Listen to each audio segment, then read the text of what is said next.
Somebody, Is that what you need? talk somebody out. I guess so. You don't get mad.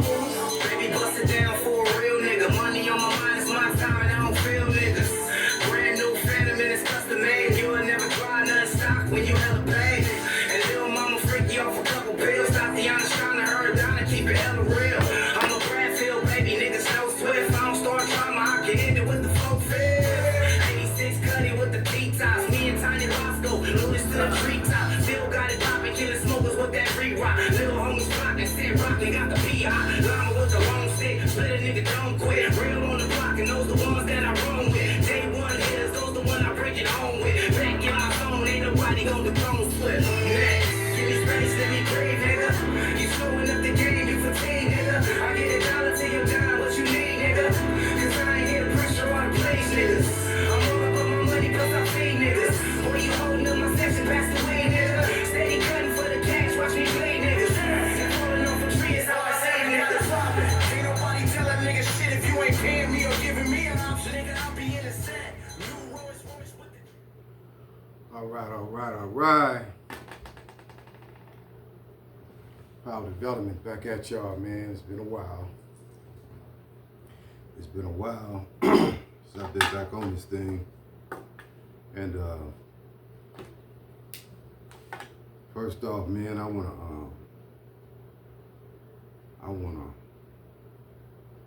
wanna give thanks to all y'all, man, that have subscribed and supported the channel, man. Y'all been some diehards as far as the viewers and the likes, all the likes.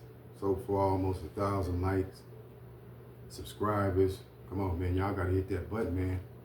I'm giving you something for free. I ain't got to do this shit. I really don't. I'm giving you this shit from my heart, and I'm giving you something you ain't gonna never get from nobody else. Because how many people you know can come on here and say they was actually in ADX? Actually. Fuck what they heard. Fuck the rumors. Like actually in that motherfucker. I'm one of them. And this particular story that I first touched on, Blood Big Ace and Larry Hoover's homie, it's my story. I was on that yard. So it's my story. And so I can touch that story how I want to touch that story, man, and can't nobody fuck with that story. Ain't it ironic that since I did the Larry Hoover story, now ADX is all over YouTube? Everybody talking about ADX. Everybody, what nobody talking about ADX? You had some shit up there as far as the construction of it and basically who was there, you know, news media type shit, but not really nothing like this. So you know, when you touching something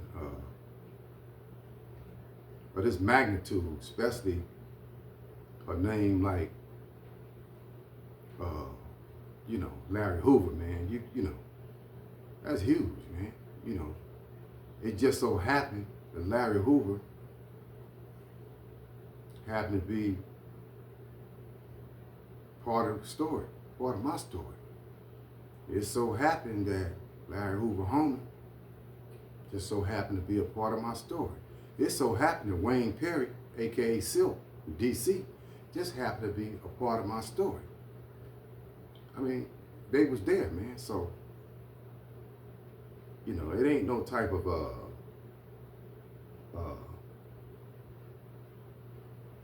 you know, like no name dropping type shit, trying to get some type of notoriety behind this shit, because it's my story.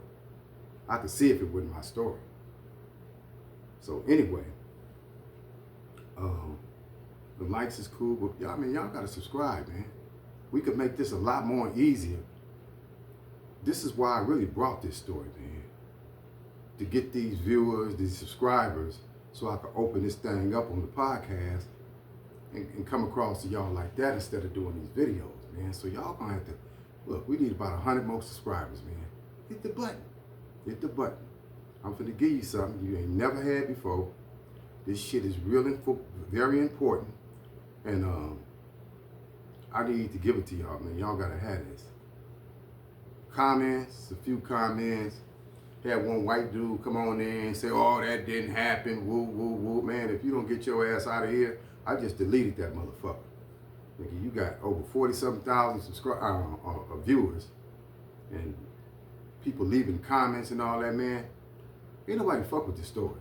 So you might as well stay out the box, stay out the comments, and mind your own fucking business. Because this is about you motherfuckers anyway. Trying to get that bro in the yard, so keep your ass out my shit. Go on over there to that other motherfucking channel with that boy on Blood on the Wire. Go on over there with that shit at, man. Don't come over here with that shit. And much love to Unique over there at on this podcast, over there on Unique Mecca Audio. Unique was there with me. I remember Unique real good. Matter of fact, in the step down program, that's where I met him at. When I caught that little case over there in that unit. Nick was always a cool dude, man. I enjoyed coming out, kicking him with him and all that. Nick, he doing his thing over there, man. Unique. Mecca Audio and Company over there. He doing his thing on his podcast, man. Big ups to that dude. Y'all need to slide through there and check his podcast out. He doing a lot of stuff on ADX too. And Unique is one of the ones that he was there. So he wasn't there on the yard with me when that shit went down. But Unique was there. He know a lot of people. He knows he done met some of the same people I met. Tupac's stepdad, met him, and Marion. Who else I met there? You got a lot of these cats, man, come in through the young generation of this federal prison shit. You got to keep in mind, I was always a step ahead of these young cats because I came in the feds when I was 23 in 1986. 1986, I came in the feds. And when I came in the feds, you have to understand it was just a few bloods in the feds. They didn't even have the new sentencing guidelines then. You know, you had a few homies out of Dago, 86, 87, bloods that was in the feds, and we was just really about to get to know each other, especially when I'm with the line pop. Because when I came in, it was like, man, a handful of us. Well, we all had bank robberies. Maybe about 8 or 9 of us. You know, Big Chin, Itty Bitty, Louis, Joint, Art, Leprechaun. These is bloods out of Miller Gangsters. And we was young coming in. So basically, we was the young cats coming in to something new. Because it was basically still white collar crime in the feds, especially in Terminal Island in California. So basically we had to set the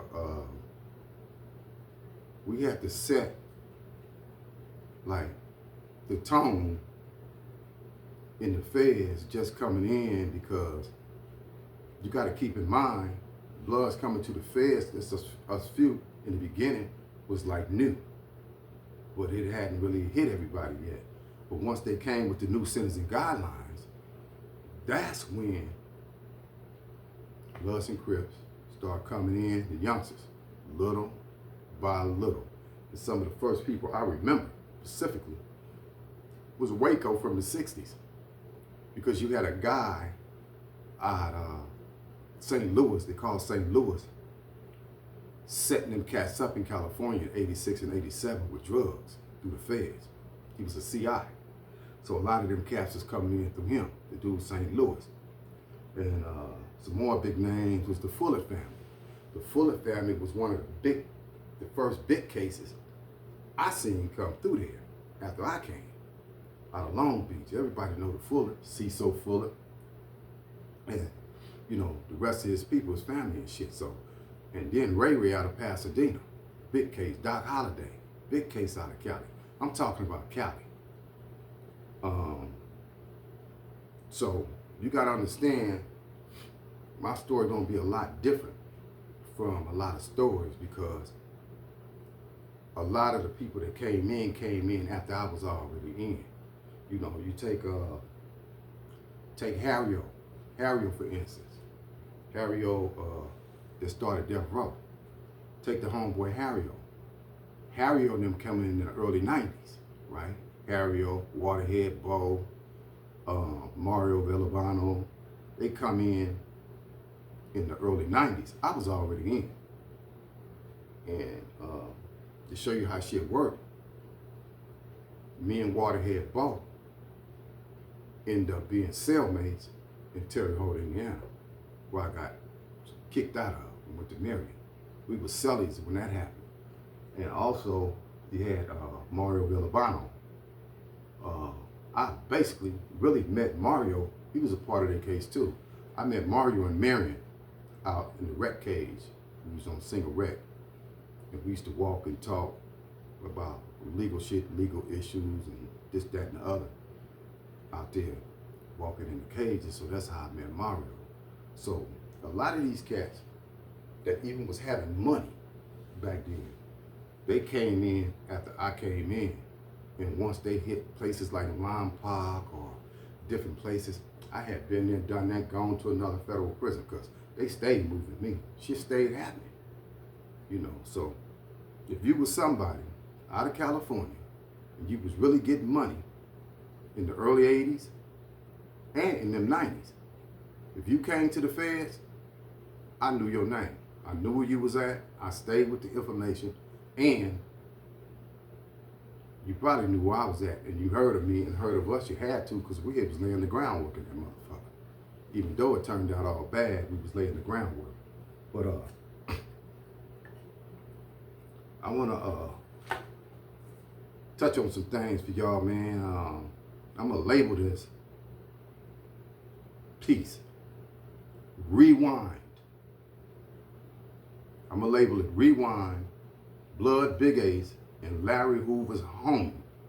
War at ADX Federal Supermax. The aftermath.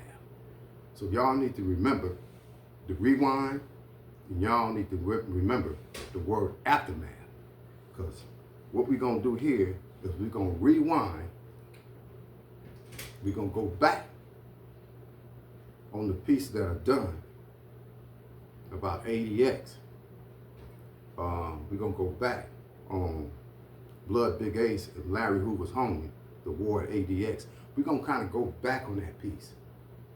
And where I want to go to, because I got to bring you up, I got to rewind it to bring you up to the aftermath after ADX.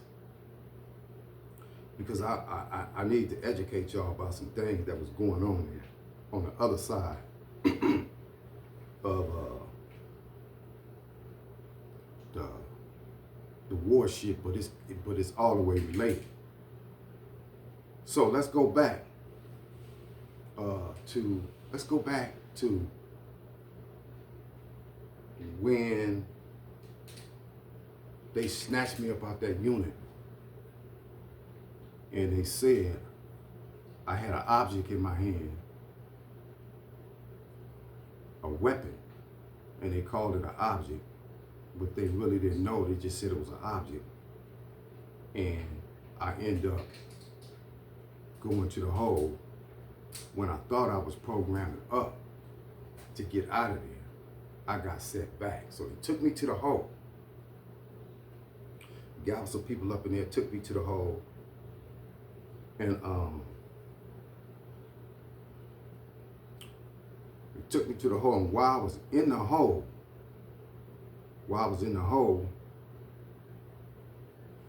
we already had got word that some shit was brewing and some shit that had done happened. And it involved the AVs, and it involved DC, and it involved the blacks. So while I was in the hole, like I say, they took me to rec one day. And when they took me to rec, I was outside wrecking the cage by myself. And I remember this day specifically. I remember this day. I walked out. He took the cuffs off me. I walked out. I took a deep breath, and I was looking up at the sky, because when you go to the yards there, all it is walls.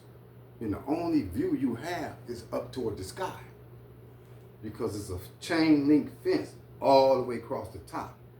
And the altitude, the 80x, is so high. You'll look up there and say, damn, the sky is like right there. That's what used to trip me out.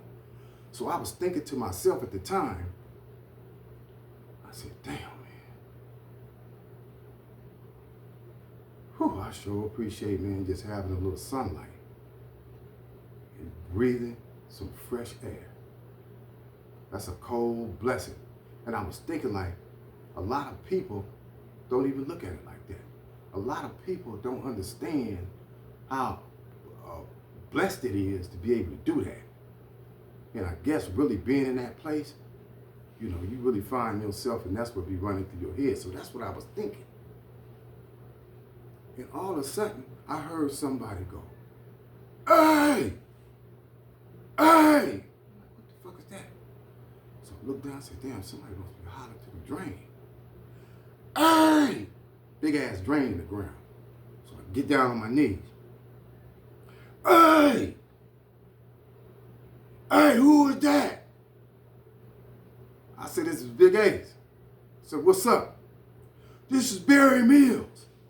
He said, hey man, you know, I hollered at Chocolate and Drac over at the unit, and you know, he said, man, because man, I'm just trying to find out where everybody stand because I don't want to get my mans is hurt.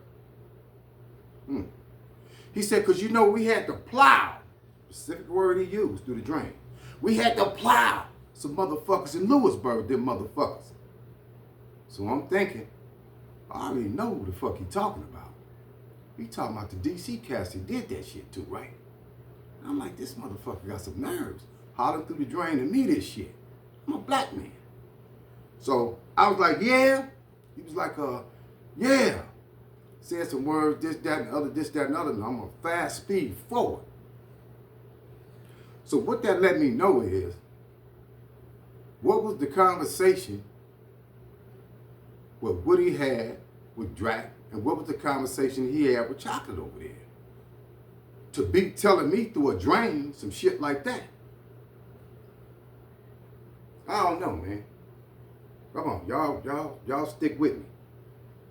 So, this is a very important part right here. So while I was in the hole, I'm in the hole, and one night, I'm in the hole, and I just was feeling kind of like turned down. So they came, fed, all that shit, boom, boom, boom, boom, left, came back, picked up the trays, passed the mail out. I got some letters, and I got a Vibe magazine. Remember, this is back in 1997, 97. I made it to ADX in 94. Remember, we all was shipped there, first ones in there. So by this time, it's like 97, let's say about 97. And so I was feeling a little turned down, man. I said, fuck it, I ain't gonna open up the fucking mail. I threw this shit on the table, threw the Vibe magazine on the table. And I think I just turned in about like 9 or 10, put the headphones over my head, laid back, tied them down, was listening to the jazz station. Cut the lights off, covered the TV, because that's what we used to do. We used to cover the TV screen to block that light. So if you want to listen to music, you continue to listen to it. But cover it up, I covered up with a sheet, you know, put it up there. I was kicking back. And something just kept, I don't know what it was, man. So I said, damn. I took the headphones off. And I said, no, I'm just tripping. I put them back on. And it's like I was hearing something, and I had the headphones on. Because my thoughts kept telling me, which I thought they was my thoughts, so I took them back off. Put them back on, took them back off. And when I took them back off the third time,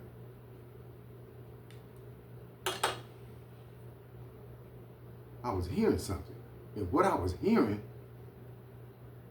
was directed toward me in a high-tech boxcar ADX Supermax sale. So I said, damn, what the fuck is that? I didn't trip. I didn't panic. I was listening.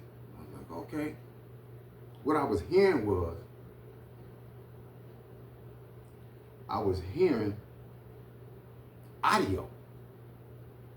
But the audio I was hearing, now that I learned about it, the audio I was hearing was biofeedback audio. But only the subject can hear it. Only you can hear it. Only she can hear it. Only he can hear it. Only your homeboy can hear it. Because everybody has their own individual nervous system. Everybody has their own machine. But at the time, all was in my mind is, because it kept going. And so I said, damn. I got up, cut the light on. Yeah, this, that, and the other, and it just kept going, and everything was geared toward me. So I was like, damn. Something tell me, damn, I feel like I gotta take a piss. So I turned, I got up. When I turned and went by the toilet, and I reached down, why'd you take a piss? I'm like, whoa, what the fuck was that? So I went on and took the piss. I didn't trip. Oh yeah, watch this, watch this, watch you make some coffee, watch this. Like I tell you, only you can hear it. So I'm saying, damn. So I'm looking around in this motherfucker, and can't nobody seeing nobody cell here. That's out the way these cells is built. So I said, okay. I said, I'm gonna see how far this shit gonna go. This is what I'm saying. So I had the presence of mind to do this. The mail I got, I grabbed a mail. The Vibe magazine I got, I grabbed a mail. Now let me back up to the Vibe magazine. When the police gave me the mail in the Vibe magazine, I chunked the mail on the table, on the concrete table. I took the magazine, I seen they had a cover story in the magazine about Jay-Z. So I flipped through the magazine, and just so happened it landed on the cover story about Jay-Z. And I never forget that cover story page. It was a picture of Jay-Z. This is 97, Vibe magazine. And he had on a black hoodie, some dark black shades, standing on the balcony looking like this. I said, damn, that's a cold ass shot right there, still shot of it. I said, it's gonna be some good reading later on. So I jumped the motherfucker on the table. So I said, shit, what better now? Time it would be to grab this motherfucking mail. So when I grabbed the mail, remember it ain't open, grab it first. I had like 10 pictures in there. Pictures was G-string pictures. So I'm like, okay, well, looking at the pictures. Now what I'm getting, damn, they know who it is. They know who took the pictures. They know all of this shit. I said, okay, they know the person's name because that's what I'm hearing. See, with this type of shit, this what I'm getting to. This is some technology. And this technology is wireless. So only you can hear biofeedback. You can hear it. They can hear you. They can see you. If you know how this shit works, you know how it works through the eyes. But I'm going to get to that later on in the program. So I grabbed the next envelope. I got pictures in it. About 10 pictures. Same thing. I said, all right. I had another envelope. I think I had like 4 envelopes with pictures in them of the same person. And he just kept on going and going and going and going. I said, I'm not satisfied. Boom. I grabbed the Vibe magazine. This would put me on. I grabbed the Vibe magazine, and once I grabbed the Vibe magazine, y'all know what I'm looking for. I'm looking for the article of Jay-Z. Because I'm finna see how far this shit is gonna go. Today, tonight, in this motherfucking sale. Land on the article. I'm sitting at the concrete stool, at the concrete desk. TV is overhead on concrete. When I look down at the article,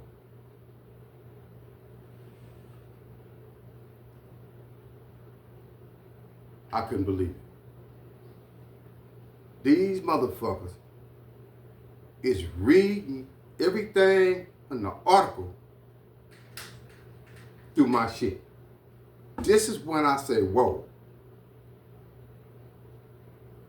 This is when I grab my eyes.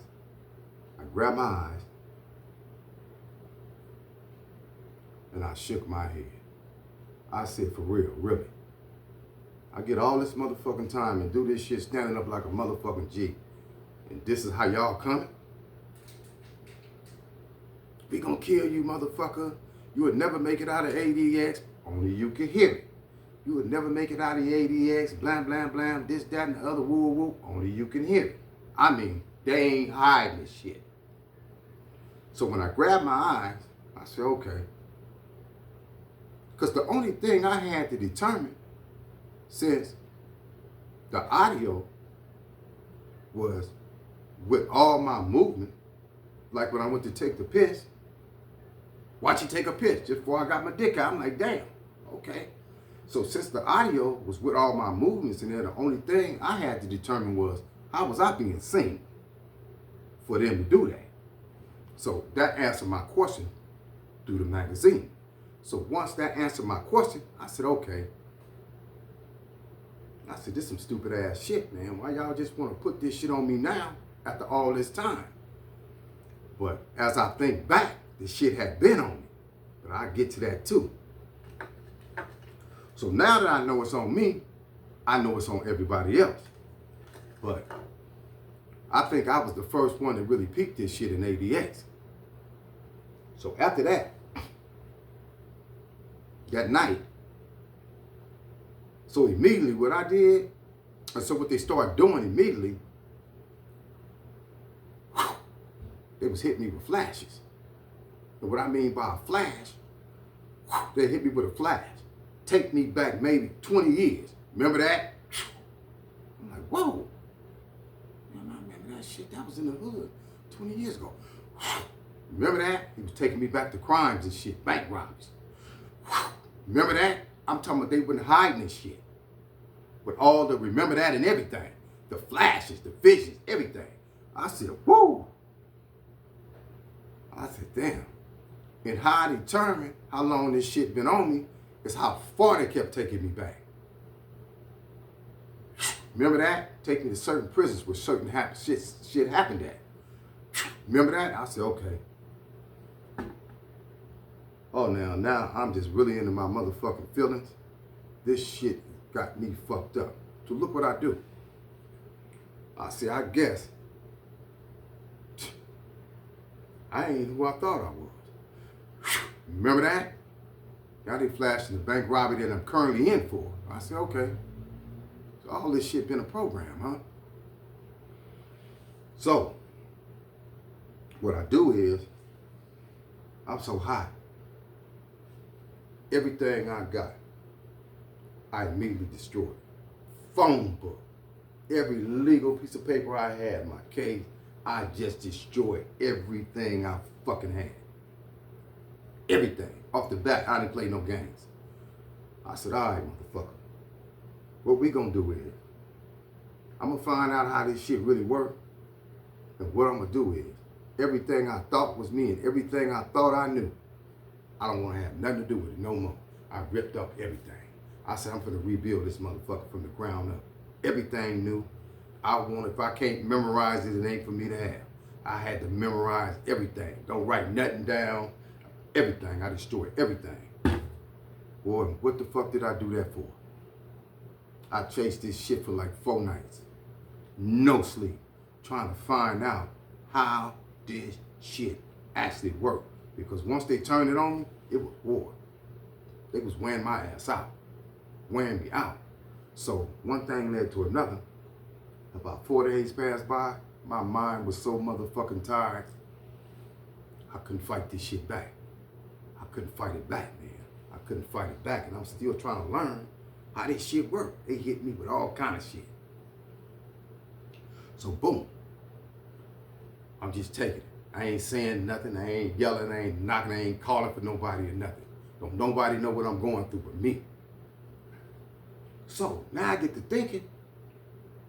I said, this what this shit been all along throughout my bit. Because I used to pay attention to brothers. How they flip the fuck out. How they, damn, I'm been down there talking to himself for a whole hour, man. But it's like he talking to somebody.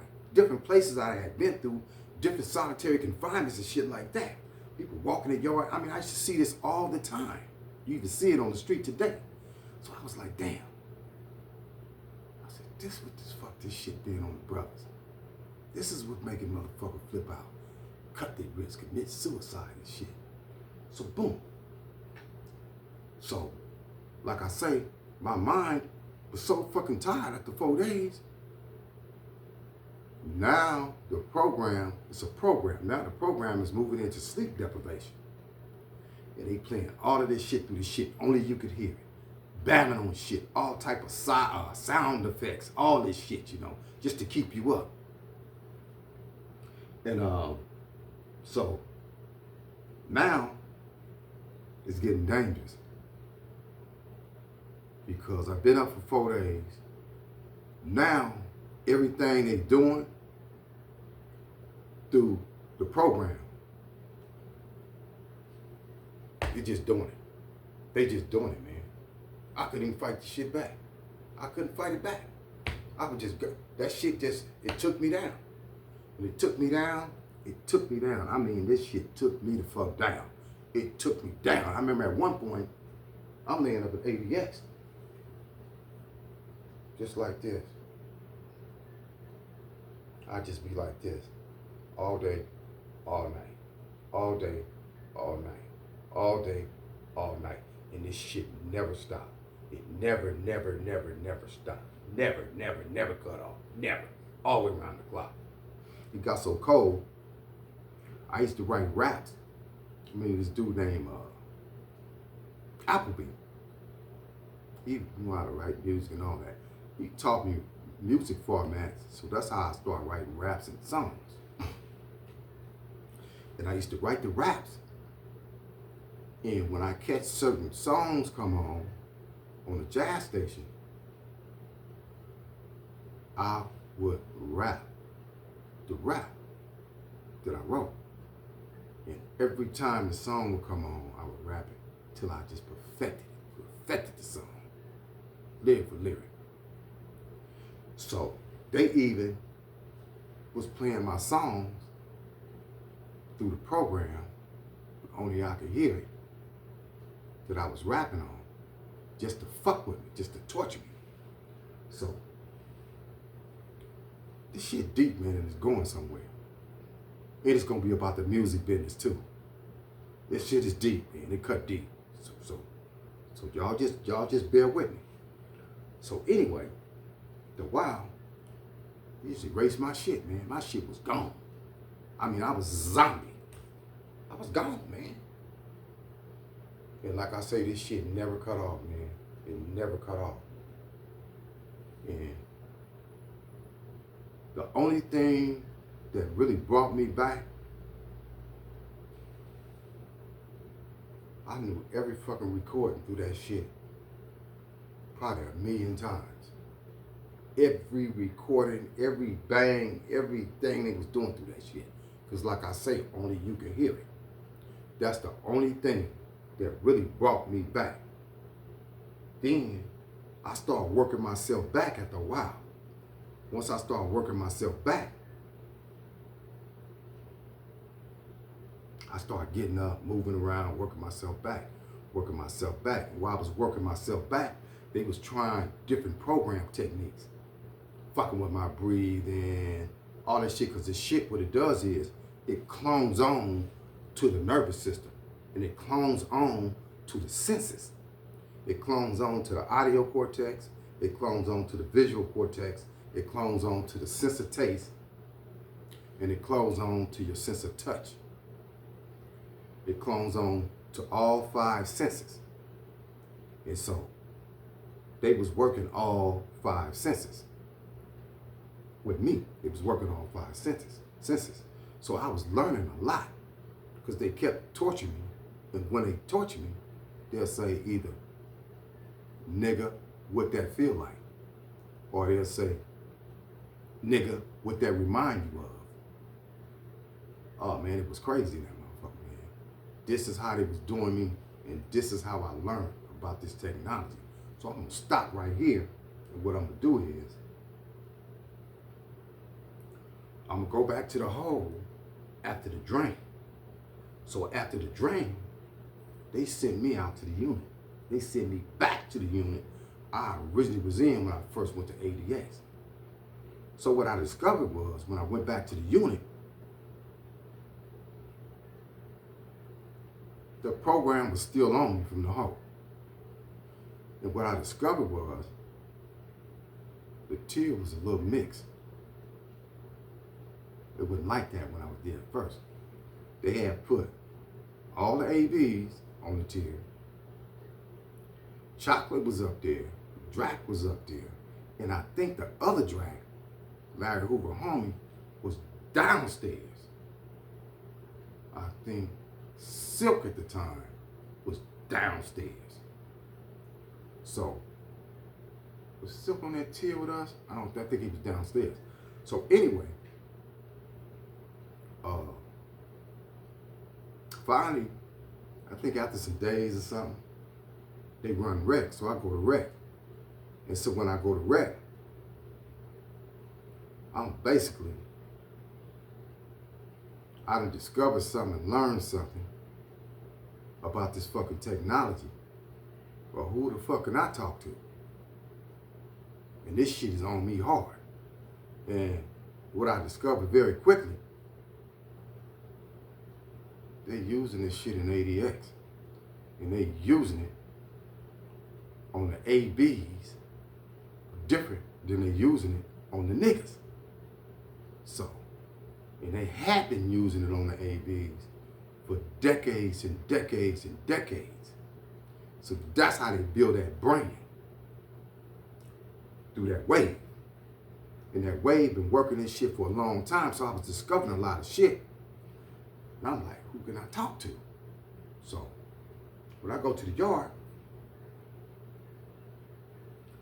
I noticed they had they started playing a 3-on-3 basketball games.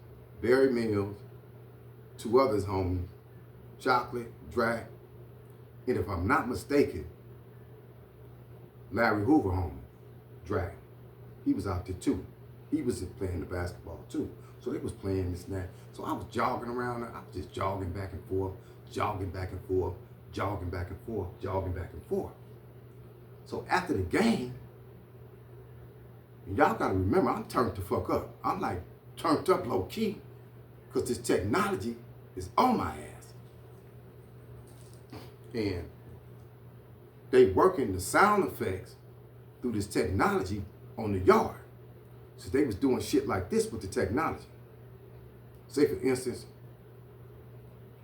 you don't know nothing about this shit. You out there and you get something like this. I'm gonna fuck that motherfucker up. It's like a, you know how you think you heard something, but you think you heard something you ain't for sure? Well, fuck that motherfucker up. They was doing this shit through the technology, but you got to understand the technique doing that is a technique they use to get people to attack each other. But it's an artificial wave. Everything incoming with the wave is artificial program, and it's artificial thought steering, and it steers you. This is why I'm telling you how this shit was on the motherfucking ABs, and how it was on the ABs different from the brothers. So look, I'm learning a lot, and I'm learning it fast. And I ain't saying shit. I'm just dealing with it. So I'm jogging back and forth. The game, I guess they played a couple of games and that was it. And so when I was jogging, I see Barry Mills, his homie. They turn off the court and was walking and kind of meet me when I'm jogging. So he was like, hey, I said, what's up? He said, hey man, y'all might remember this from the first video I posted. He said, hey man, I said, what's up? I told you I was turned up on that wave, man. I said, what's up? He said, hey man, remember in the hole through the drain? He said, remember the conversation we had in the hole through the drain? And I said, he said, you age, right? I said, yeah. He said, remember the conversation we had through the drain? I said, no. He said, you don't remember the conversation through the drain? I said, I don't recall. I started back jogging. I'm thinking, you think you Machiavelli, right? This motherfucker crafty. You think you Machiavelli, and you think you crafty as a motherfucker. Nah, I don't recall shit. Now, whatever you told me, that's what you told me. And I ain't forgot it. So the thing was, this motherfucker really thought, I don't know what conversation he had with Chocolate and Drac, but honestly, he really thought that shit was gonna work and that we wasn't gonna do a motherfucking thing out there on that motherfucking yard. We just gonna rush this man and we finna fuck this man up. And these motherfucking niggas is gonna stand and watch us do this shit. So boom. So, bam. One day, they let us out. Like I said, they let us out. But what I seen is this. And I really didn't know why the fuck we was locked down anyway. But we wasn't going to the yard. And so, one evening, I hear a door open. 5 minutes later, I hear the motherfucker close. I hear another door open. It's ADX, Superman. 5 minutes later, I hear the motherfucker close. So when it get down to me, my door come open. You see, go, cuff up, you step out, boom, boom. They took me downstairs, took me to a room, and the motherfucker say, is everything all right? This, that, and the other, something about F unit.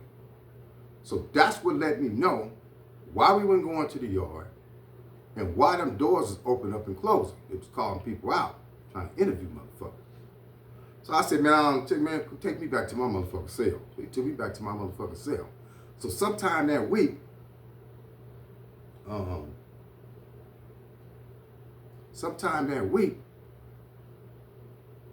they came by, they fed us, they picked up the trays, and when they picked up the trays, I jumped in the shower. When I jumped in the shower, I'm hearing the doors open one by one, and it closed. Another one open, and closed.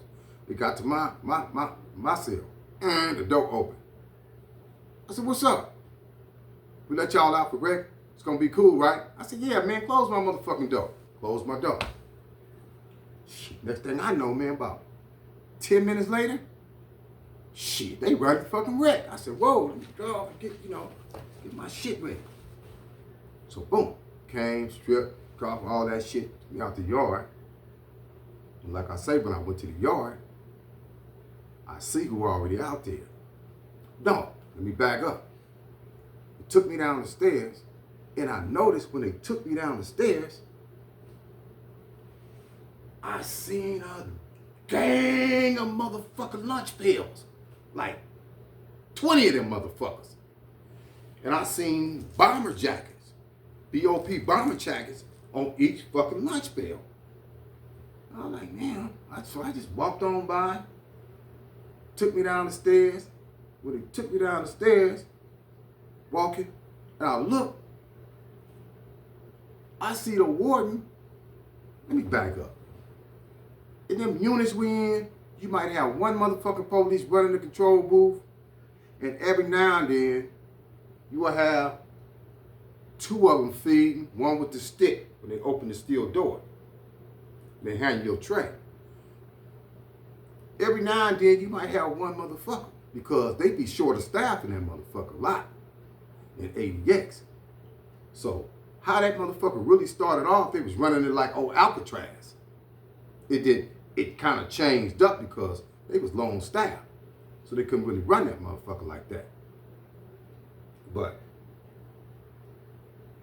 so I'm saying that to say you don't never see no motherfucking lunch spells in that unit like that. Because it's always a motherfucking control working the doors and a motherfucker working the tier. When I seen all the motherfucking lunch pails and shit, I really didn't know what to think. I just kept on walking, man. Wave was on my ass and all that shit. I kept walking.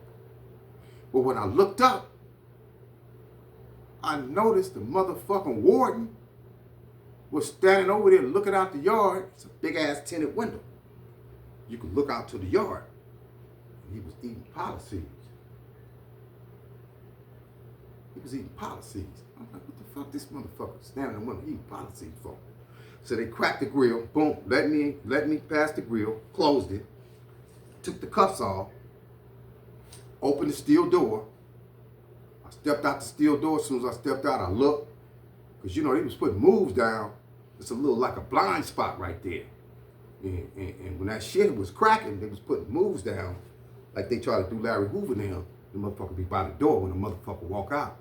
Try to ambush a nigga right there, low-key ambush. So boom, I look, cool. So I see Chocolate, I see Drac, I see Barry Mill, I see the other 2 dudes. So Jasmine Drac said, hey man, he said, man, we need to have some dialogue with these dudes, man, these DC dudes, because sooner or later, man, we're gonna get pulled into this shit. I said, okay. I said, bro, basically I was saying, man, look, man, we've been beefing my whole motherfucking bit, man. Ride after ride, me and DC. I said, but you know what, man? I said, look, not me and DC, Cali and DC. I said, but you know what, bro? Opio from DC, this window right back in the back. Go tap on this window and get at Opio. Then you had what's the name from Chicago up top. But on that particular yard and on these yards, it's 2 sides. And everybody could see what's going on that motherfucking yard. Upstairs and downstairs. Everybody already know it's tension. So motherfuckers is glued to them fucking windows. So I said, you know what, bro? You know what my thing been, bro, but hey, man, go and get that Opio. He right down there. This thing I know, the door open again. Here come Drac. Here come Drac. Drac from Chicago. So Drac walked over there. Now I think about it. Drac was talking to them, to the other Drac, and Chocolate, about where the shit jumped off over there in Larry Hoover unit. He said a few words to them about that. And then he said, I'm gonna go back here, Drac, from Chicago. I'm gonna go back here and holler at Opio. So he went back there to holler at Opio. And pivoted and walked back there, and then Drac turned back. He said, hey, man, we really need steps in dialogue, because, man, we gonna get pulled into this shit. As soon as he said that, I swung my mama, man. Boom! They timed blood to get back there.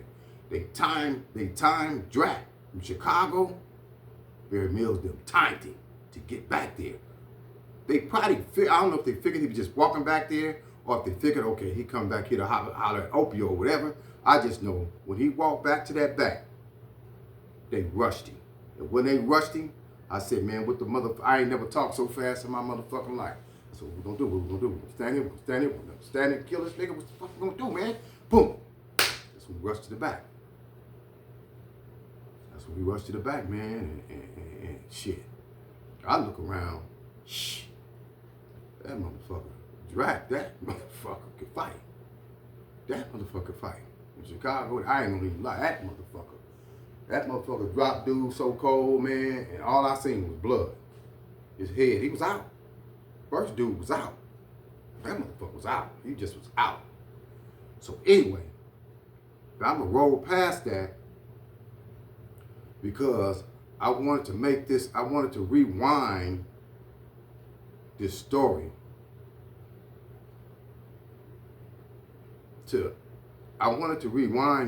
because it was other things going on at the same time with this stuff. But I didn't want to cloud y'all with this other stuff. So I said, hey, I'm gonna let this story run as long as it's gotta run to get the subscribers. And I figure by then, shit, I could bust a podcast open, man. But these subscribers, man, come on, man, y'all need 100 more so we can make this shit more easier. So this is the reason why I'm rewinding this shit, to introduce y'all to other things that was going on in ADX as far as this technology. So look, so from the fast speed forward. So they say fuck it. None of y'all motherfuckers leaving this motherfucker. You never make it out of here. You finna go on single cell, you finna go on single status rec, and ain't none of y'all ever making it out of ADX. So either Wayne Perry, Drac from California, or Chocolate, them some talking motherfuckers. I guess they kept getting at the motherfuckers saying, hey man, won't y'all just start letting us out 2 at a time, whatever, to rec with each other, woo woo woo. So sooner or later, they started letting us out 2 at a time. So then also, they moved Wayne Perry up there with us. They moved Jack up there too. They was just shipping us, they moved us and put us all on the same motherfucking tier. All on the same tier. And then, cause I used to hear Wayne Perry hollering down there, hey, check this out. He said, me and you gonna wreck together today, and Chocolate and Drac can wreck together, and tomorrow I'll wreck with Chocolate, and like that. So I said, all right, Silk. So we went out to the yard, and I got really a good chance to talk to Silk. Man, we should talk, man. He's like, man, he just told me. He said, bro, you would have been on that yard, man. It'd have been all bad. I was like, man. He said, they probably would have killed the old man, the homie, man. And so me and Silk started getting real cool. And so now that we're all on the chair together, now I'm starting to let this shit out about this motherfucking technology. I was just starting talking about this shit aloud. I was like, hey man, I used to be just, cause I figured like this. The more I start talking about this shit, somebody else going through the same thing in this motherfucking place. So, first person, Wayne Perry, Silk. He said, man, hey, Ace. He said, hey, you know that joint you be talking about? That joint, that Wade joint? I said, yeah. He said, my lawyer used to tell me about that shit when Johnny Marino, then was the Attorney General, was trying to get Wayne Perry lethal injection for the murders that Alpo told on him about when he was fighting him. So his lawyer, he told me, his lawyer used to be talking about that technology. I don't know his lawyer. This is the first time he heard me bring it up. This is what he said. I said, Silk, this shit is on me hard. They're using this shit in this motherfucker. I said, man, he tried to break me with it and I came back from it. Cause this shit had me down for the count. So, he said, so Ace, I know you ain't crazy. So another time, he got at me again. He said, Ace, it's a joker over there on, this how they talking DC. It's a joker over there on D-Range, man. That joker, it's a joker over there talking the same thing you talking. Talking about they gonna kill him, this and that, only he could hear it. I said, Silk, who the fuck is that? He said, old joker that killed Jeffrey Dahmer in the state joint. I say, whoa. Now I want y'all to hear something. Because we're going facts here. Let me see if this thing on. Let me see if this thing on.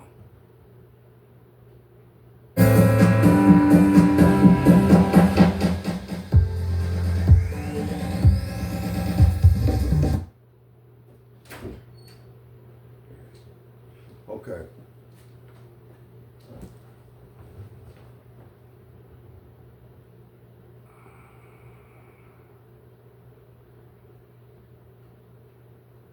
Who killed Jeffrey Dahmer?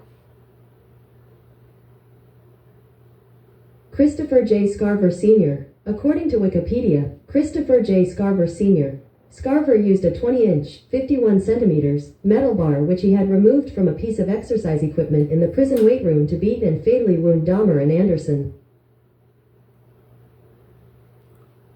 How old was Christopher Scarver when he killed Jeffrey Dahmer? 25 years old. According to Yahoo, the convict, who was 25 years old at the time, claimed that he, Jeffrey Dahmer, and Jesse Anderson were led unshackled to clean the bathrooms by correction officers. When was Jeffrey... damn. My bad, y'all. The way. When was Christopher Scarver, who killed Jeffrey Dahmer, moved to the ADX Federal Supermax in Florence, Colorado? According to Wikipedia, in 2001, Federal District Court Judge Barbara Crabb ordered that Scarver and about 36 other seriously mentally ill inmates be relocated from the Wisconsin facility. Scarver was eventually relocated to the Centennial Correctional Facility in Colorado.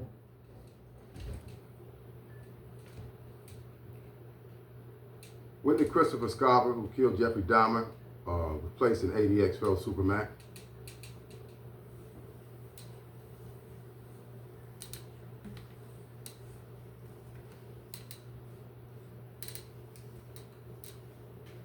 Christopher Scarver, ADX Federal Supermax, killing Jeffrey Dahmer. All right, anyway, Christopher Scarver, S-C-A-R-V-E-R. He was 25 years old when he killed Jeffrey Dahmer in, I guess, Wisconsin, in the state prisons there. And they say they moved him and a lot of people that was going through some mental issues to, I think he even went to Springfield and another place, but he eventually was sent to ADX. And that's who Wayne Perry, Silk, was referring to over on D-Range, going through the same shit that I was going through.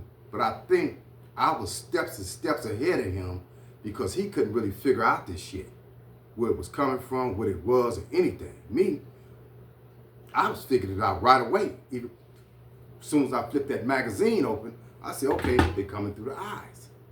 They're coming through the eyes. So from then on, everything they done to me, it was like a cause and effect.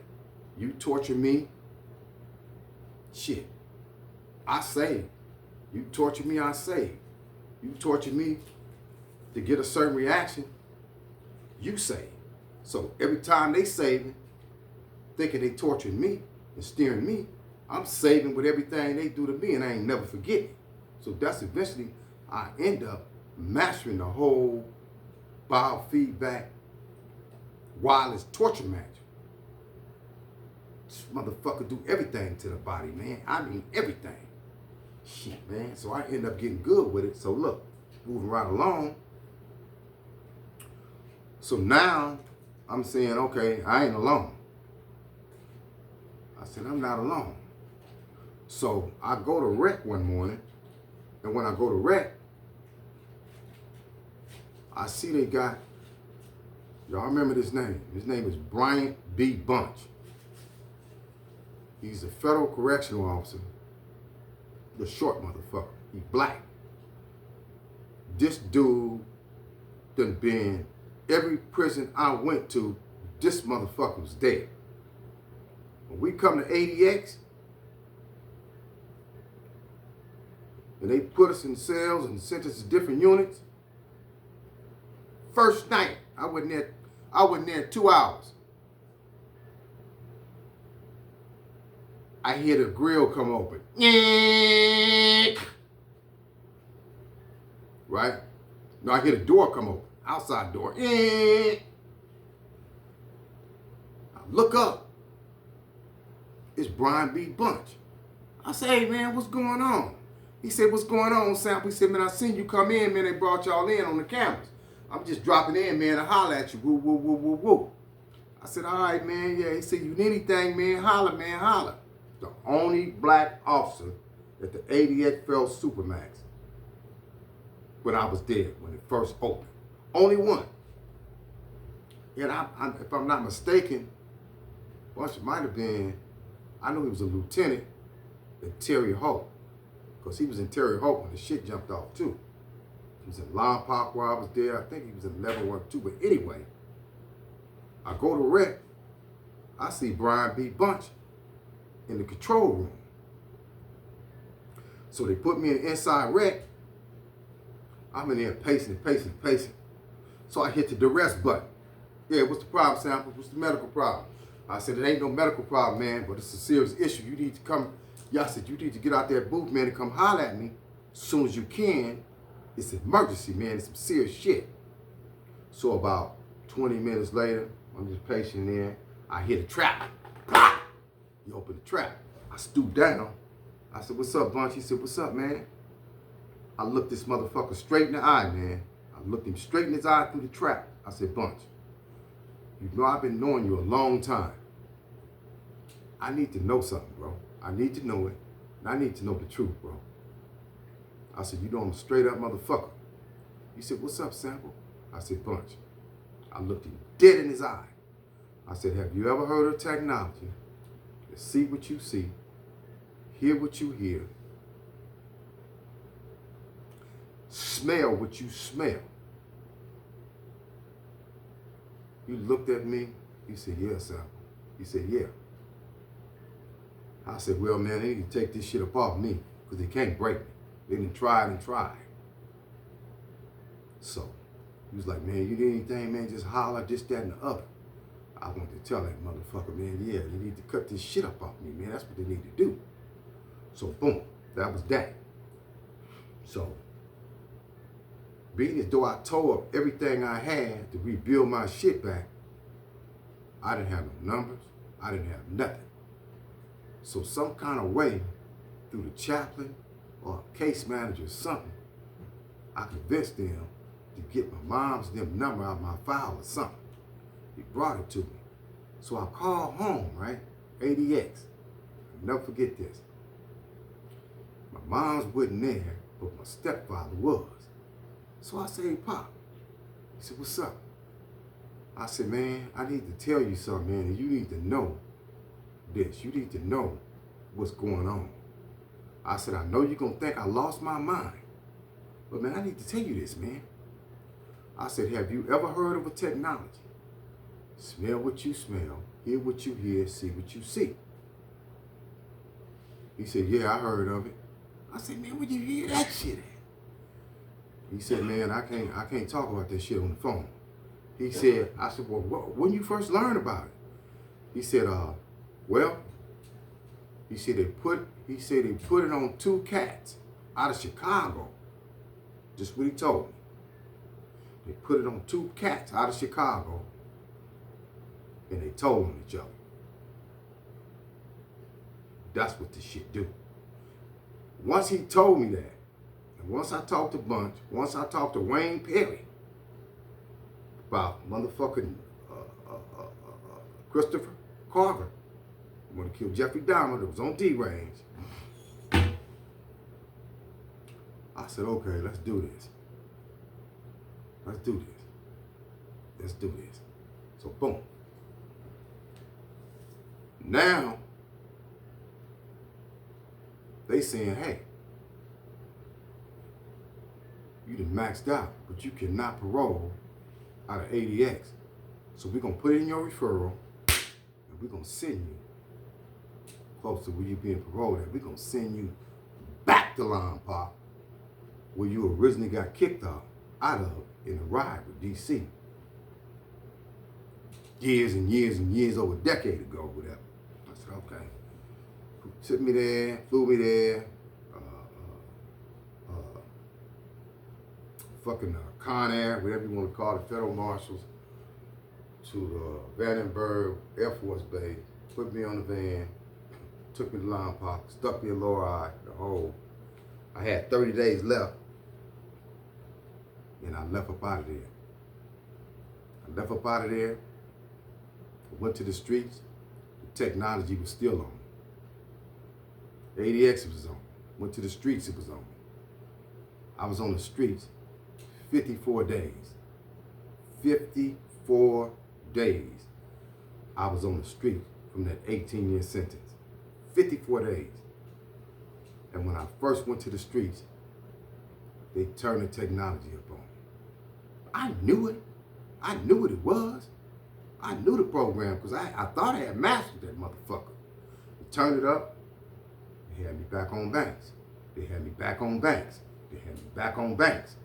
I'm like, nah. Eventually, make a long story short, in 54 days, I had 4 bank robberies. I had 4 bank robberies in 54 days. So they get me, the FBI say, okay, man, you've been busy, man, the past week, huh? So, they took me, they booked me, and they found out who I was. They booked me, and when I went for arraignment, they gave me a public defender. The public defender, I was like, look, this is what I told the public defender. Y'all remember this? I said, look, you need to tell the judge this, and this. She said, huh? I said, you need to tell this judge about this, and this. Talking about the technology. She said, oh, I can't tell him that. So while I was standing up there getting the rain, I said, look, Your Honor, may I address the court? He said, yes, you can address the court. I said, Your Honor, something is trying to get me to plead guilty to 4 bank robberies. I said, but it ain't me. He said, huh?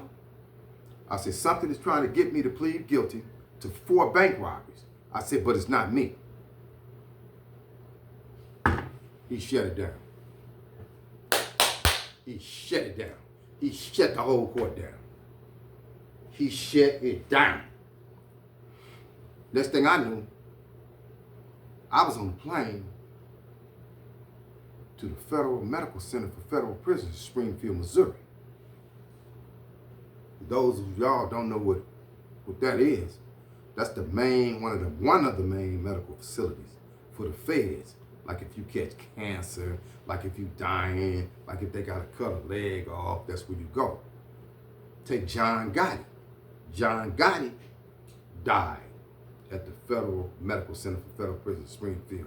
When he had cancer, he had his own nurses there and he was on drips until he died. So that's one of the main medical facilities in the feds. Another one is Butner, North Carolina, South Carolina, whatever. And another one is Rochester Medical Center for the feds. It's like 3 main ones, but the main one is Springfield. So they shoot me there. Next thing I know, man, I'm being evaluated. The guy tell me, he said, I'm gonna be your doctor while you here. I said, yeah, all right.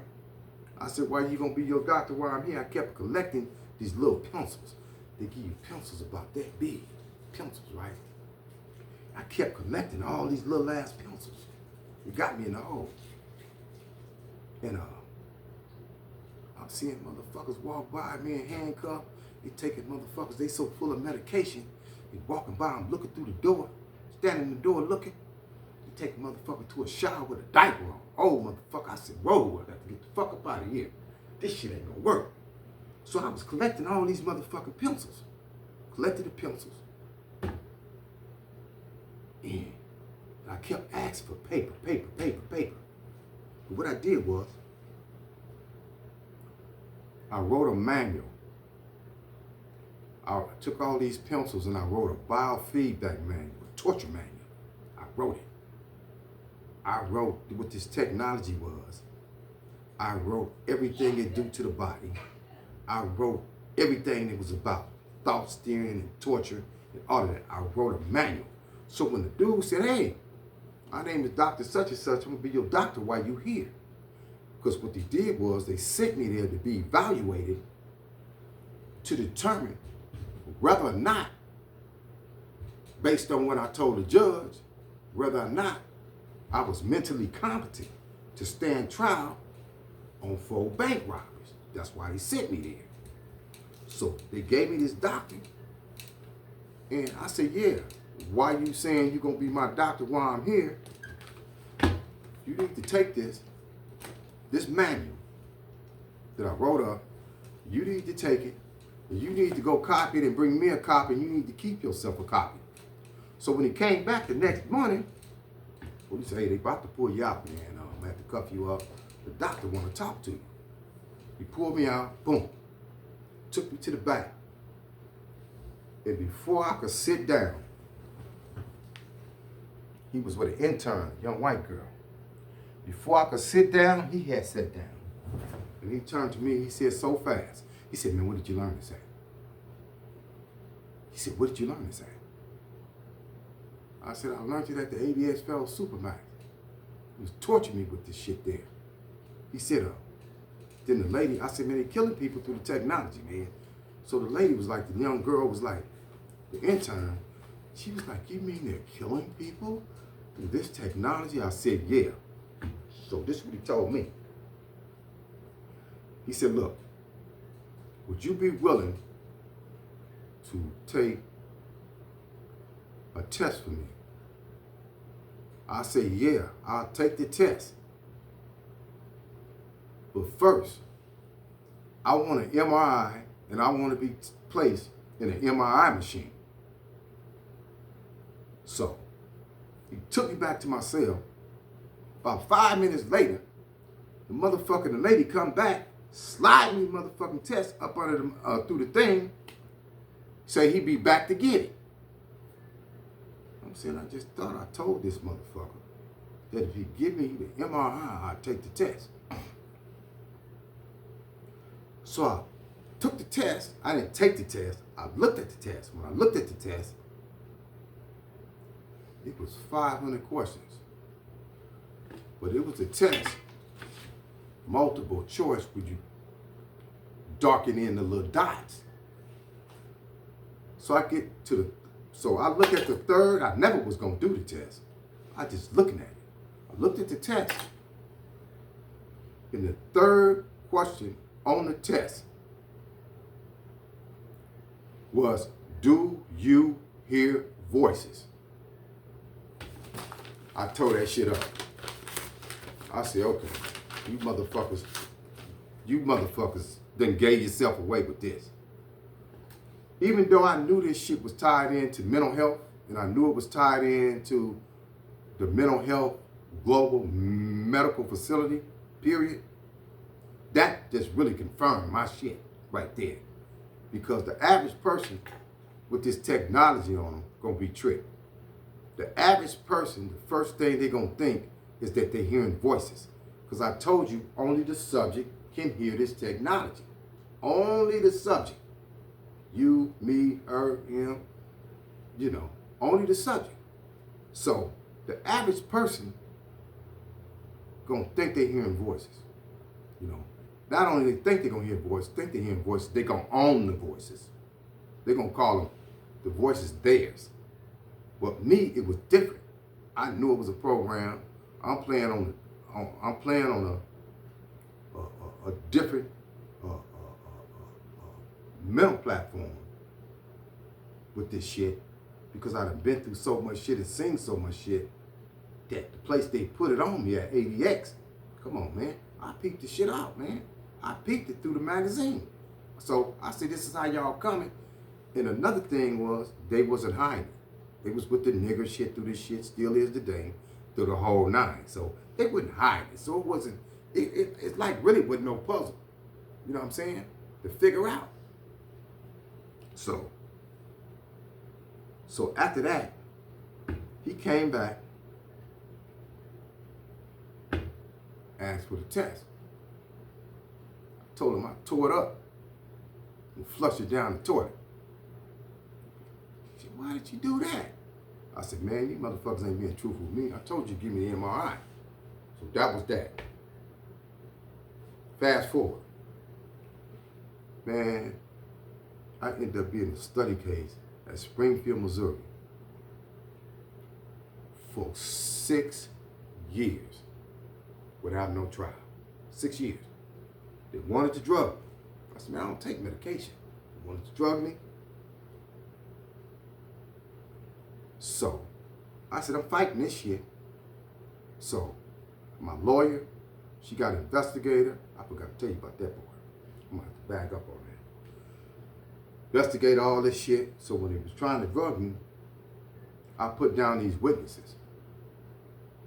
And the dude, Brian B. Bunch at ADX, he said the shit about the technology. They had to investigate him.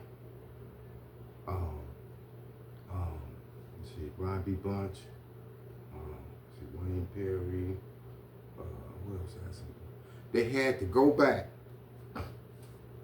My stepfather, who said he couldn't talk about that shit on the phone, and said they put that shit on 2 dudes out of Chicago, he had to talk to my stepfather. These were people that had knowledge about this technology. So I made them a part of the investigation because they was trying to drug me. And the people that I knew that had knowledge of the shit was a part of my defense. So, and keep in mind, I ain't seen this lawyer but the one time when I got arraigned, that was it. So I ended up going through this shit for 6 years as a study case. And I met this guy. This was a big ass youngster, man. When he first brought me in there, Springfield. I seen all kind of notes stuck on the side of the wall by the door. He's dangerous, he just spit on you, this, that, and the other, woo, woo, woo. So, eventually, they had him knocked out on some heavy sedated on some heavy shit. So, eventually, I end up going out to the yard. And I end up meeting dude. And we end up getting cool through the gate, through the fence, through the cages. And I was telling him some shit, man. And the youngster told me, he said, hey, champ, that's how he talk. He said, hey, champ. He just pacing back and forth. He in one cage, I'm in the next. He said, champ, put in a request and go up to the law library. He said, when you go to the law library, he said, look up incompetent to stand trial and look up insanity. So I did that. They put me in this little tiny ass little fucking, it was little. And I found the federal rules of criminal procedure. I got it. And I found it. And what I did was, I ripped that shit out of the law book, bought this shit up, and I stuck it under my nutsack. So when they took me back to my cell, I hid that shit. Because when we used to go to the yard, they used to still search the cells, so I used to hide that shit between certain shit, like legal shit, legal paperwork, whatever. So I waited a week. I took the shit out. And I kept going over it, and I couldn't catch it. I couldn't catch it because what this technology do is it block you. It block you. It block you. And when they want you to remember something, they want you to do, like these niggas doing in the streets, kill each other. Oh, you remember that, huh? Go kill a nigga. Shit like that. So it block you, but they don't want you to, you know what I'm saying? It just block you. So I said, okay, this shit is blocking me tonight. So I put the shit up. I'll wait a few more days. Take it out again. Still can't get it. I was blocking. So one night, I took it out. Read it over again, kept reading. I kept reading that shit. Bam! I said, I got it. And for me to have it, I had to read insanity defense, incompetency defense. I had to read that shit so I know to be able to distinguish one from the other and how I was going to go in my mind with this legal shit. Because once I told the judge what I told him, basically, I took over. I jumped in the motherfucking lawyer's seat. And from then on, did nothing happen without me saying it's going to happen. You don't say this, you don't say that. Every court date for 6 years, I took control. Every court date. Every court appearance. This is what we're going to do, and this is how we're going to do it. And that's the way it went. So anyway,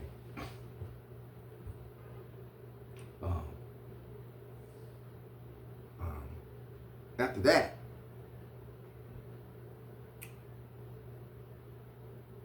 they end up rendering me incompetent. But, they end up rendering me incompetent. And right before I left, this was the doctor told me, one of the doctors. He said, eventually, we're going to find you competent to stand trial on 4 bank robberies. We're going to send you back. And what's going to happen is, we're going to shoot you in your booty with a needle, and we're going to make you competent. We're going to restore your mind to competency. So the doctor told me, he said, hey man, I got one more thing to do before I make my final decision. I need to call your stepdad, who you had the conversation with on the phone when you was in ADX. He called him. When he came back, this is what he told me. He said, man, I'm finding you incompetent to stand trial. I said, okay. So I'm being rendered incompetent to stand trial on 4 bank robberies because of my knowledge of this technology they're using on motherfucking people in the global population. Based on my knowledge of this technology that's prevalent into today's global scientific community, they found me incompetent because I know this. Just because I'm aware of this and I know it. I said, cool. So, the youngster tell me, the one who was telling me to go to the law library, he said, hey, champ, he said, now all you got to do is get that shit if it's in you, whatever, and throw it on the prosecutor's desk. And I got a hold to an article before they put me on the plane. It was a little article about this big. And I don't know if the youngster sent it up to me or what, but I got a hold to the article. So I read the article, and the article read, this guy, it's a doctor, at the it's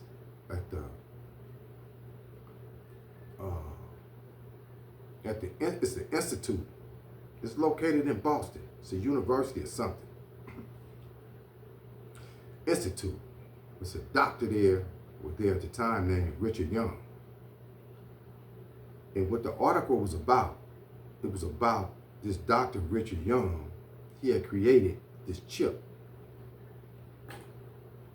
If you drop it on the table, you couldn't even see it with your naked eye. That's how small, this tiny this motherfucker was. But he created this chip to cure cancer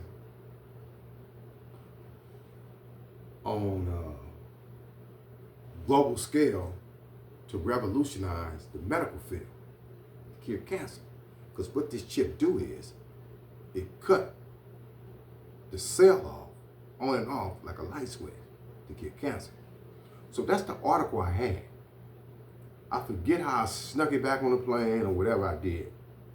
I just know when I went to court, called her back. They rented me in Compton. She said, yeah, I got to get you on the docket. So when I went to court, she sat next to me, young white girl. It's the lawyer that gave me. I hand her the little article. And when I handed her the little article, she looked at the article. She said, where did you get this from? I said, don't worry about that. I said, don't worry about it. So that court proceeding was so fast, I didn't even know what the fuck happened. That's how fast it was. Took me out of there, took me back to the motherfucking MDC in LA, Federal Detention Center, bam. About 3 days later, I hear him call me. Sample, you got a legal visit. Who coming to see me? So I go down to the legal visit. They escort me down here. Drip me out, this, that. They said, you got a legal visit, man, in room 10 right there. So I go to room 10. When I go to room 10, it's a white guy in there. He said, yeah, my name is Thomas Oates. He said, yeah. He said, have a seat. He said, look, your lawyer hired me and investigated for you. I said, yeah. He said, yeah, I called the Whitehead Institute in Boston and talked to Richard Young over the phone about the medical uses of his chip to cure cancer.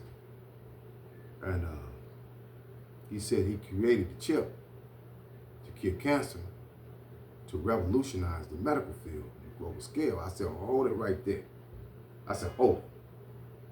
I said, Dr. Richard Young may have created that chip to save some lives, to cure cancer. I said, but it's some motherfucking stuff out here, man. And they got it on the inner city, these guys in the ghetto, in these prisons. And I said, man, it's bad, man. He said, I understand it, and I don't put nothing past the government.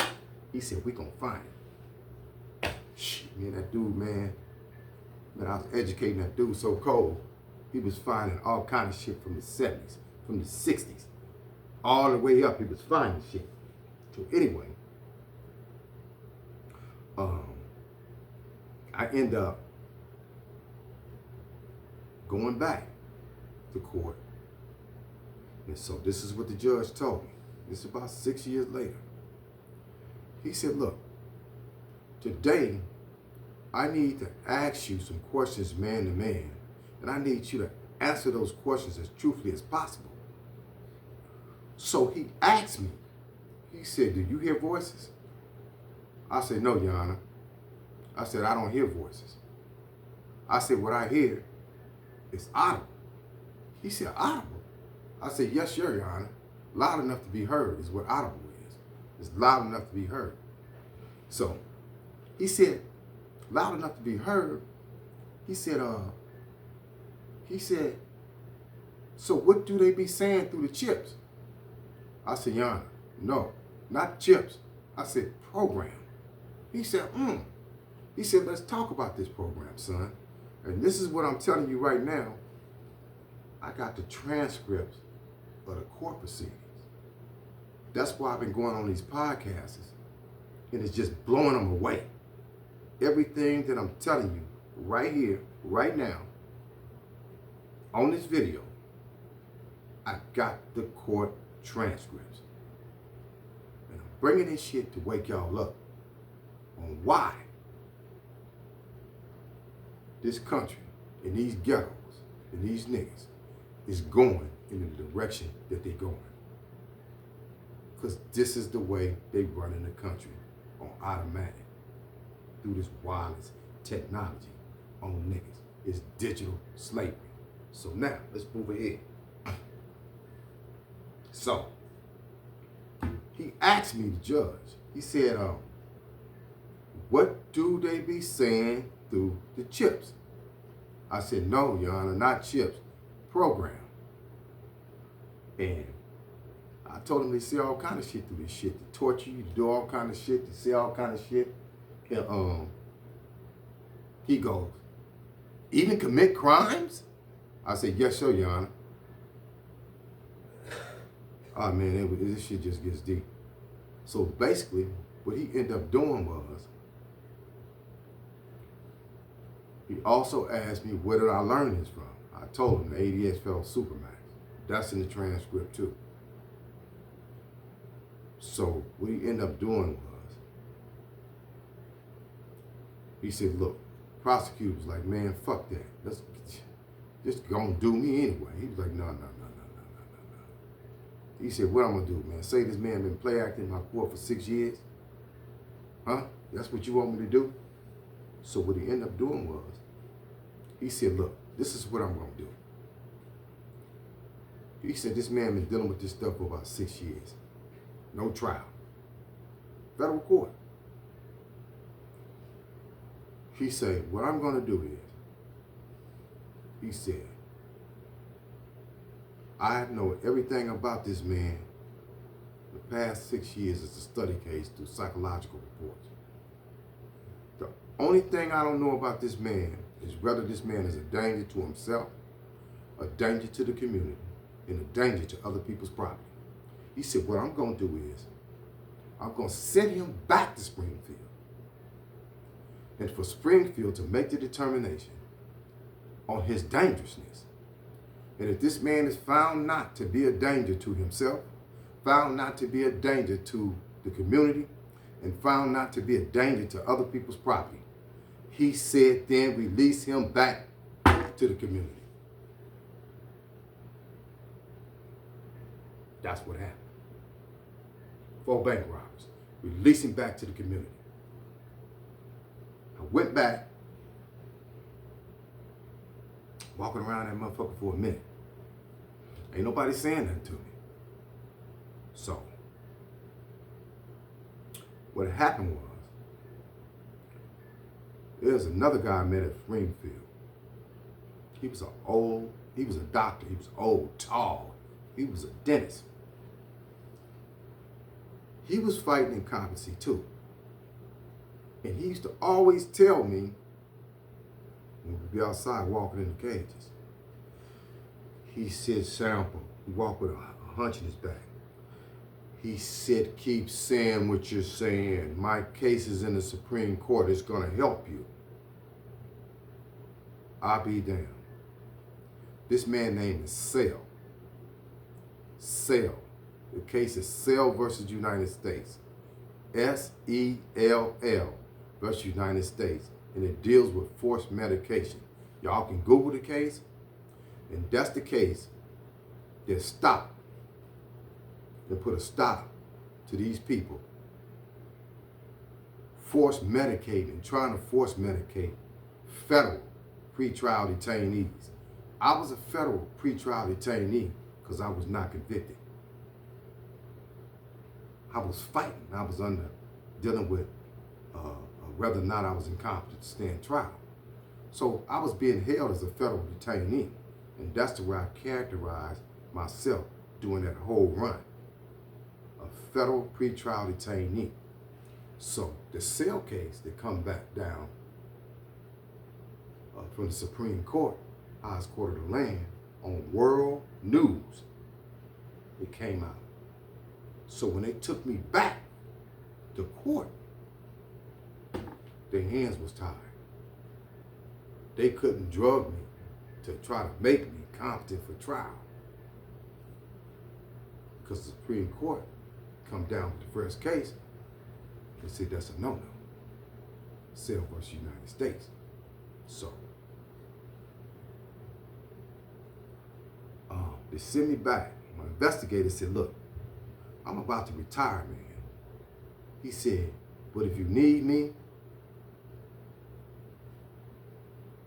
call me, man. All I can do is tell him what I found. And everything he found on this technology, we gave it to the judge anyway. And so that's what he told me. He said, look, you're going to be home in about a year or two. He said, but you didn't hear that from me. He said, okay, I'm going to leave. I'm going to let you talk to your lawyer, Ms. Perry. She told me the same thing. So I said, what's that in your hand? She said, oh, it's the transcript of that last hearing. I said, can I have that? She said, yeah, sure. So I got the transcript. I got it right today. I bust the podcast so y'all gonna see all that. But y'all can go to different podcasts and see that. And see all of that. But look, so when I went back, this is what they did. They said, man, we're gonna take you to a hearing, we're gonna put in a thing, and we're gonna try to commit you. But the judge had told him, if you can't find that I'm a danger to myself, other people's property, and in the community, then release this man. If not, then y'all could seek to try to civilly commit him. They didn't have no grounds to civilly commit me, so they did it illegally. They hooked up a petition, took me to the local motherfucking federal court, even though my case is out of California, all the bank robbers. Hooked up a petition, took me to the local federal court in Missouri, and had me committed to Springfield. I ended up being committed to Springfield for about a year. Now, this time, it's about 7 years that passed by. Took me to a risk assessment. Motherfucker say, hey, you know what, man? What would you do if you go home, man? Do you hear voices? I said, no, I don't hear voices. Because they kept telling me, stop talking about what I'm talking about. And if I don't stop talking about it, I'd never get out of it, motherfucker. So I stopped talking about the shit. They was trying to say I was trying to convince everybody what this shit was and this and that. So bam, some weeks passed by, this, that, and the other. I see the doctor in the hallway. He said, hey, congratulations. Congratulations what? He said, man, you passed your risk assessment, you going home. I said, what? Yeah, you going home. I said, oh. But look, this is the deal. When they illegally committed me, I went to the law library and filed a motherfucking writ of habeas corpus, a great writ. And anybody that's been in jail know about legal shit can tell you what type of tool, powerful tool that could be. So I filed a writ of habeas corpus for my immediate release and said that I was being held illegally and committed there illegally with no proof that I was a danger to the community, myself, or otherwise. So the writ was still there. So when he went to let me go, I seen the man the next week. He said, you know what, man? He said, he got you ready to go home, but there's one problem. I said, what's that? He said, it appears that you got a writ of habeas corpus pending in our district court in Missouri down here. And so our hands is tied in letting you go. I said, hold on, let me get back with you. I rushed my ass down to that law library, got on that typewriter. I typed up a motion. The motion read, motion to withdraw the writ of habeas corpus. Make it a nullity forthwith. Next week I got an order. They took it out, disposed of it. I handed it over to them. I'm playing up out of that motherfucker. This is the story. This is the true story. And what I want to do is, I'm going to end this right here. And what y'all got to do, man, is y'all got to go on here and hit the subscribe button, man. We need about 100 more subscribers, man. Let's get this shit going. So the next time I come on here, it'll just be through my podcast. My podcast will be open. And I can educate y'all on what this shit really is, the name of this shit, where you gotta go to get it, how to Google it, what to Google, how to detect this shit when it's on you. And this is how they run the country, man. So, I'm gonna let y'all go right there, man. Much love to y'all, man. And share and subscribe, man. That's all I can tell you. Share and subscribe. And y'all go on and share this thing, man. It's the Rewind. Blood Big H and Larry Hoover's homie. Ward ADX Florence Supermax. The Aftermath. Later.